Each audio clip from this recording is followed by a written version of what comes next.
नमस्कार प्यारे विद्यार्थियों, गुरुकुल की ऑनलाइन कक्षा में मैं आपका स्वागत करता हूं। हम फिर उपस्थित हैं एक नए विषय के साथ, जो एक बड़ी ही मनोरंजन पूर्ण कहानी है जिसका नाम है नादान दोस्त। छठी कक्षा का हमारा ये पुस्तक में तीसरा पाठ है। तो कहानी को पढ़ने से पहले हम इसके लेखक के बारे में थोड़ा सा जानेंगे। एक बड़े महान लेखक मुंशी प्रेमचंद जी द्वारा ये कहानी लिखी गई है।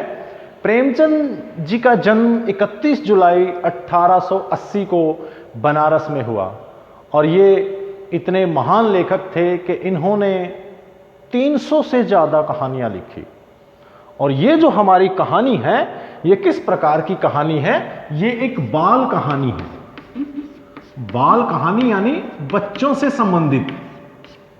तो बच्चों से संबंधित कहानी है। प्रेमचंद ने प्रत्येक विधा पर यानी कि प्रत्येक प्रकार की कहानियां लिखी। उनकी प्रसिद्ध कहानियों में आप देखेंगे, आपने पढ़ी भी होगी, पंच परमेश्वर, ईदगाह, कफन, दो बैलों की कथा, जो आगे हमारे सिलेबस में भी है 9th क्लास के में। और प्रेमचंद को उपन्यास सम्राट भी कहा जाता है। उपन्यास यानी नॉवल। वो उपन्यास भी उन्होंने बड़े महान उपन्यास लिखे, जैसे गोदान, निर्मला, सेवा सदन। प्रेमचंद का जीवन बच्चों बड़े गरीबी में गुजरा।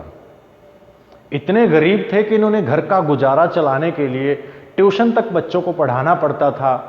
इनके अच्छे कपड़े और जूते इनके पास नहीं होते थे। यानी कि इतने महान लेखक ने अपना पूरा जीवन गरीबी में ही गुजार दिया, किंतु अपने उसूलों से, सच्चाई से, ईमानदारी से समझौता नहीं किया। और जैसे प्रेमचंद खुद थे, वैसी ही उन्होंने सीख देने वाली कहानियां भी लिखी। इनकी मृत्यु जो है 8 अक्टूबर 1936 को वाराणसी में हुई। तो प्रेमचंद की एक लिखी कहानी हम पढ़ते हैं।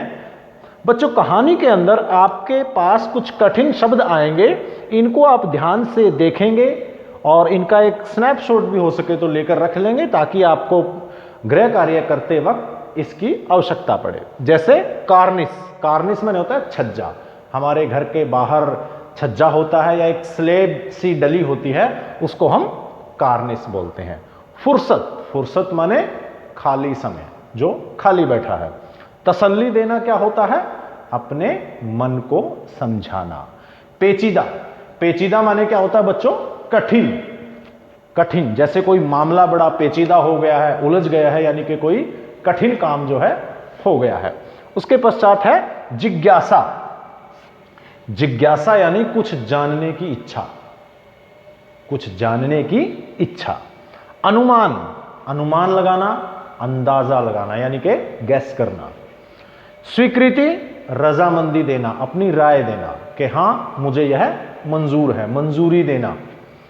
हिकमत, योजना। योजना यानी कोई नीति बनाना, कोई योजना बनाना, कोई तरकीब बनाना। हिफाजत। हिफाजत क्या होता है? रक्षा करना, किसी की रक्षा करना या बचाव करना। यकायक। यकायक माने होता है अचानक। और अफसोस। अफसोस, पछतावा, जब हमसे कोई गलत काम हो जाता है, जैसा कि कहानी में केशव और श्यामा से हुआ था। अगर हमसे कोई गलती हो जाती है तो हमें उसका क्या होता है? अफसोस, कि नहीं होना चाहिए था। अफसोस माने पछतावा, हम पछताते हैं अपनी गलती पर। और कसूर। कसूर यानी दोष।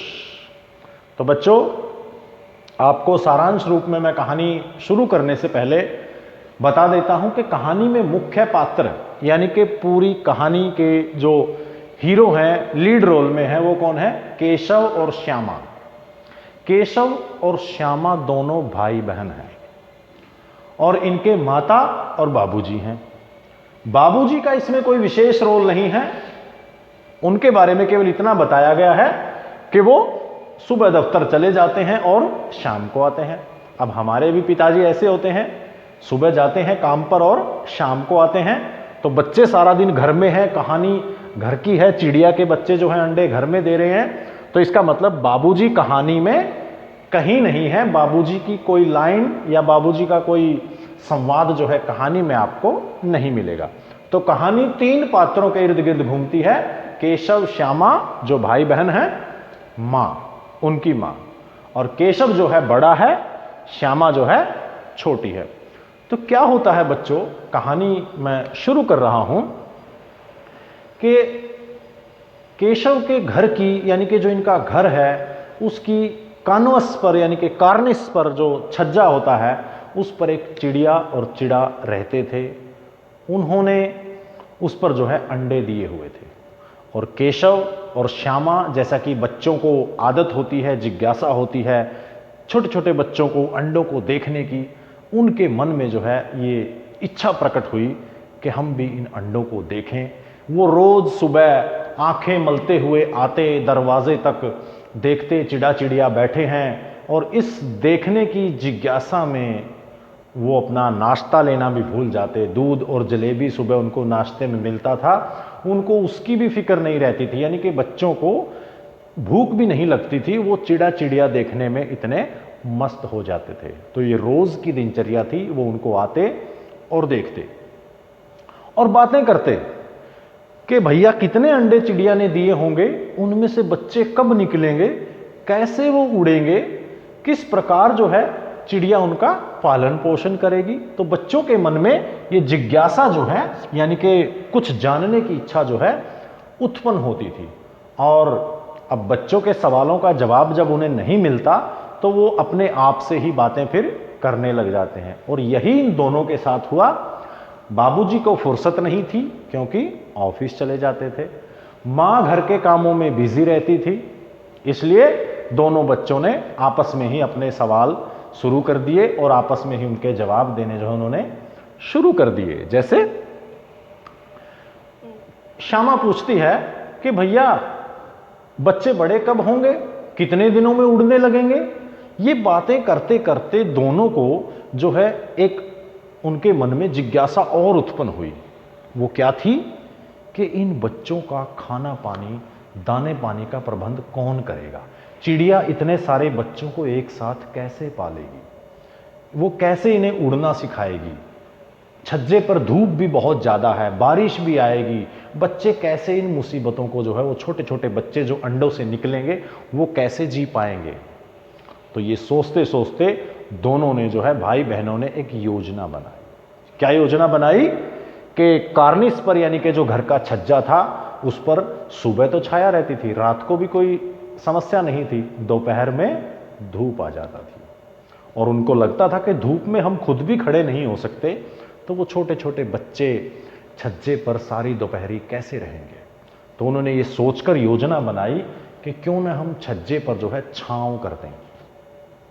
अब छांव करने के लिए उनको आइडिया लगाने पड़े कि किस चीज की छांव करें। मन में अनेक प्रश्न आए कि कपड़े की छांव कर दें या कोई कागज की या कोई टोकरी डाल दें। तो केशव ये देखने के लिए चढ़ा छज्जे पर, क्योंकि छज्जा घर से काफी ऊंचाई पर होता है, अक्सर खिड़की या दरवाजे के ऊपर लगा होता है। तो केशव ये देखने के लिए चढ़ा, तो चढ़ने के लिए उनको स्टूल की भी जरूरत पड़ी। तो मां दोपहरी में चुपचाप सो रही थी। अब बच्चे अक्सर ऐसी शरारतें तब करते हैं जब मां सो जाती है। तो चुपके से वो बैठक से स्टूल उठा लाया, जो स्टूल हम एक चार पाई होती है छोटी सी, तो स्टूल उठा लाया और वो स्टूल लगाकर जो है दरवाजे की तरफ ऊपर छज्जे पर हाथ उसका नहीं गया फिर भी, क्योंकि छज्जा काफी ऊंचा था। तो फिर उसने क्या किया, श्यामा को बोला जा दौड़कर वो नहाने वाली चौकी ले आ। वो बाथरूम से जाकर जो नहाने वाली जिस पर बैठकर हम नहाते हैं वो चौकी ले आई, उसके नीचे स्टूल के नीचे लगा दी। तो केशव का हाथ छज्जे तक पहुंच गया, किंतु स्टूल की टांगें एक जैसी नहीं थी, वो हिल रहा था और केशव को लग रहा था कि कहीं वो गिर न पड़े, इसलिए वो बार बार अपना बड़ा होने का रौब दिखा रहा था और अपनी बहन को डरा रहा था कि ठीक से पकड़ो, मैं गिरा तो तुम्हें मारूंगा। जैसे हम अपने छोटे भाई बहनों पर थोड़ा सा रौब झाड़ते हैं ना, तो ऐसा ही केशव कर रहा था कि ठीक से पकड़ो, यदि मैं गिर गया तो तुम्हें खूब मारूंगा। और श्यामा भी बेचारी रोती हुई थक जाती जब बीच बीच में, और ऊपर गर्दन किए हुए कहती कि कितने अंडे हैं भैया, क्या बच्चे निकल आए। ऐसे बाल सुलभ प्रश्न जो है वो पूछ रही थी। केशव ने देखा कि 3 अंडे हैं। वो बोली मुझे भी दिखाओ। बोला रुक, पहले मुझे इनका इंतजाम तो करने दे, तुझे बाद में दिखाता हूं।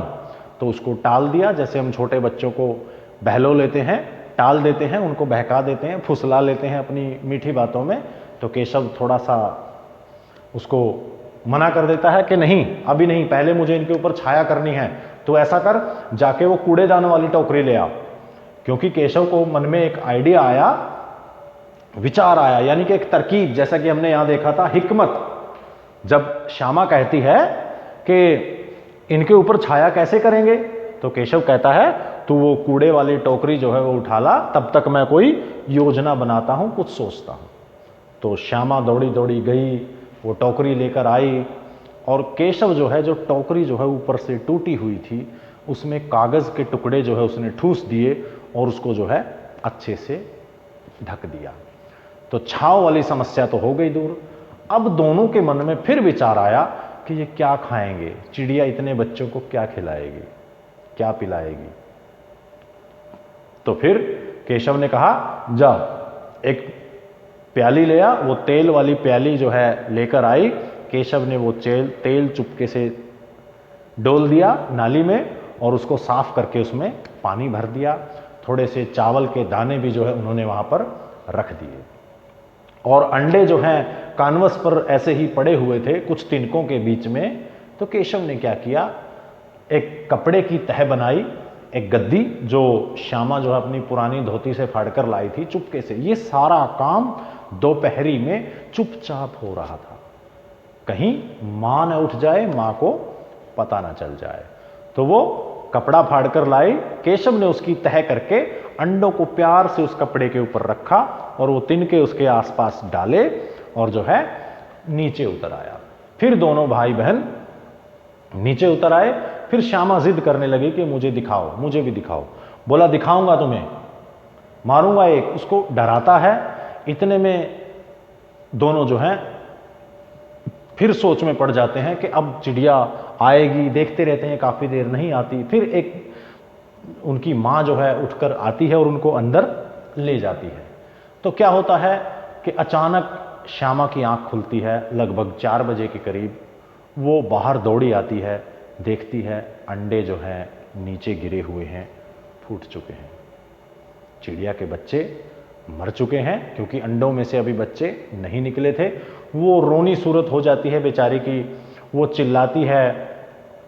केशव बाहर आता है तो देखता है कि अंडे फूट गए। वो एक तरफ खड़ा हो जाता है उदास होकर। तो श्यामा, जिसको कि अभी इतना पता नहीं था, बच्ची ही थी, पूछती है कि बच्चे कहाँ गए भैया, कि अंडों में से बच्चे कहाँ गए। केशव थोड़ा सा समझदार था, कहता है तेरे सर में पगली, देखती नहीं ये जो सफेद पानी अंडों में से निकला है, इसी में से तो बच्चे बनने थे, मर गए वो। केशव को अपनी भूल का पछतावा होता है। तभी मां आती है शोर सुनकर बाहर, और फिर श्यामा से रहा नहीं जाता। वो रोते हुए कहती है मां, चिड़िया के बच्चे मर गए, सारे अंडे फूट गए। मां जो है डांटती है केशव को। केशव को डांटते हुए कहती है कि तुम्हें इतना भी नहीं मालूम कि चिड़िया के जो अंडे हैं उनको हाथ लगाने से वो मैले हो जाते हैं, चिड़िया फिर उनको नहीं सहेजती, नहीं सेती। केशव को धीरे धीरे अपनी भूल का पछतावा होता है। डांट डपट कर मां जो है उनको अंदर ले जाती है। केशव कई दिनों तक इस बात को नहीं भूलता। बहुत दिनों तक उसके मन में ये बात रहती है कि उसके हाथों से अनजाने में एक अपराध हो गया है, चिड़िया के बच्चों की जो है मौत हो गई है। और फिर कभी उन्होंने उस चिड़िया को उस छज्जे पर, कार्निस पर नहीं देखा। तो ये एक नादान दोस्त कहानी है बच्चों, जिसके अंदर बच्चों की नादानी दिखाई गई है। क्या दिखाया गया कहानी में, मूल रूप से एक बार फिर देख लेते हैं। चिड़िया के अंडों की रक्षा और पालना की योजना बनाते हैं दोनों बच्चे, चिड़िया के बच्चों की रक्षा करने की और उनको पालने की। किंतु अज्ञानतावश, अज्ञानता यानी उनको पता नहीं था, नॉलेज नहीं थी, उनसे भूल हो जाती है तथा चिड़िया के अंडे फूट जाते हैं। तो यहां कहानी के अंदर एक संदेश जो है, एक सीख आपके लिए है। क्या संदेश मिलता है कहानी से, वो हम यहां पर लिखेंगे। तो कहानी का जो संदेश है बच्चों वो कुछ इस प्रकार है कि हमें यानी कि कहानी से मिलने वाली सीख या संदेश, हमें बिना सोचे समझे कोई कार्य नहीं करना चाहिए।